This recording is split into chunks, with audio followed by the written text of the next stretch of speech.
భద్రాద్రి కొత్తగూడెం జిల్లా భద్రాచలంలోని ఏరియా ఆసుపత్రిలో ల్యాబ్ సిబ్బంది ఇచ్చిన తప్పుడు బ్లడ్ రిపోర్ట్ కారణంగా ఓ పేషెంట్ భయాందోళనకు గురైన ఘటన కలకలం రేపేదే.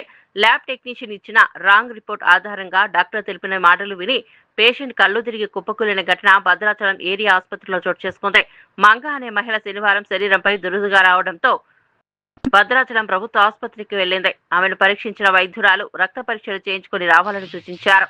ఆసుపత్రి ల్యాబ్లో రక్త పరీక్షలు చేసిన అనంతరం వచ్చిన రిపోర్టును పరిశీలించిన డాక్టర్ ప్లేట్లెట్ కౌంట్ పూర్తిగా పడిపోయిందని, వెంటనే అడ్మిట్ కావాల్సిందేనని చెప్పారు. ఈ మాటలు విని మంగ తీవ్ర ఒత్తిడికి గురై కళ్ళు తిరిగి పడిపోయింది. ఇన్ఫెక్షన్ హిచ్చింగ్ ఉందనేసి డౌట్ తో మేము చెకప్ కోసం గైనకాలజిస్ట్ దగ్గరికి వెళ్ళాం. అక్కడికి వెళ్ళిన తర్వాత మేడం బ్లడ్ టెస్ట్ రాశారు. షుగర్ ఉందేమో, మేబీ షుగర్ వల్ల కూడా హిచ్చింగ్ వస్తుంది కదా బేసిక్గా. ఒకసారి బ్లడ్ టెస్ట్ చేద్దాం అనేసి బ్లడ్ టెస్ట్ చేస్తే మా మదర్కి టెస్ట్ చేపిద్దాం అనేసి ల్యాబ్ దగ్గరికి వెళ్తే ల్యాబ్లో టెస్ట్ చేసిన తర్వాత వచ్చిన రిపోర్ట్ చూసి మేము షాక్ అయిపోయాం. రిపోర్ట్లో ఏమొచ్చిందంటే ప్లేట్లెట్ కౌంట్ పడిపోయింది, రక్త కణాలు పడిపోయాయి, హాఫ్ అన్ అవర్లో మీరు అడ్మిట్ అవ్వాలి, వెంటనే ట్రీట్మెంట్ స్టార్ట్ చేయాలి, మెడికేషన్ స్టార్ట్ చేయాలి అని చెప్పారు.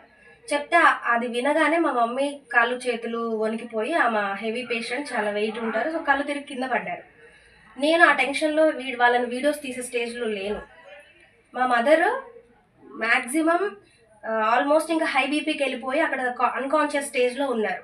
నేను ఆమెను స్టేబుల్ చేసి కొంచెం ధైర్యం చెప్పి కూర్చోబెట్టి నేను మళ్ళీ ఆ రిపోర్ట్స్ని గవర్నమెంట్ హాస్పిటల్ ల్యాబ్లో ఇచ్చిన రిపోర్ట్స్ నేను నమ్మలేదు. నేను మళ్ళీ వెళ్ళి వాళ్ళని రిక్వెస్ట్ చేసి టెస్ట్ చేయమని చెప్పాను. మళ్ళీ రిపోర్ట్స్ ఇచ్చి మళ్ళీ బ్లడ్ టెస్ట్ చేస్తే ఆ రిపోర్ట్స్లో ఏమొచ్చిందంటే పేషెంట్ స్టేబుల్గానే ఉంది, రిపోర్ట్స్ అన్నీ నార్మల్గానే ఉన్నాయి, తనకి ఏం ప్రాబ్లం లేదు, ప్లేట్లెట్ కౌంట్ నార్మల్గా ఉంది అని చెప్పారు. ఎందుకు ఇలా తప్పుడు రిపోర్ట్ ఇచ్చారండి? ఫస్ట్ అలా ఎందుకు చెప్పారు? రిపోర్ట్స్ అలా ఎలా వస్తాయి? డాక్టర్ ట్రీట్మెంట్ ఇవ్వాలంటే ఫస్ట్ బేస్ అయ్యేది బ్లడ్ టెస్ట్ రిపోర్ట్స్ మీద కదా, ఎందుకు అలా రాంగ్ రిపోర్ట్స్ ఇచ్చారు అని మేము క్వశ్చన్ చేస్తే వాళ్ళు చాలా సింపుల్గా, చాలా తేలికగా ఇచ్చిన సమాధానం ఏంటంటే, మేము చాలామంది రష్ ఉన్నారండి, చాలా క్రౌడ్ ఉంది, పేషెంట్స్ ఎక్కువ మంది ఉన్నారు, సో కేసెస్ ఎక్కువ ఉన్నాయి కాబట్టి మేము నార్మల్గా అట్లా ఇచ్చేస్తాం కంగారులో రిపోర్ట్స్ అని చెప్పారు.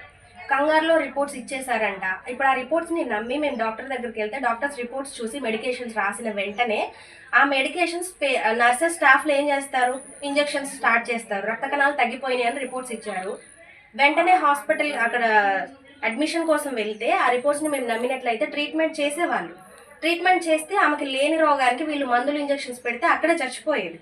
ఆమెకి ఫీవర్ లేదు, ప్లేట్లెట్ కౌంట్ బాగానే ఉంది, పేషెంట్ స్టేబుల్గా ఉంది, కానీ ప్లేట్లెట్ కౌంట్ పడిపోయింది, బ్లడ్ పెరగడానికి వాళ్ళు ఇంజెక్షన్స్ అవన్నీ చేస్తే లేనిపోని యాంటీబయాటిక్స్ అన్నీ పెడితే అక్కడే చచ్చిపోయి ఉండేవాళ్ళు.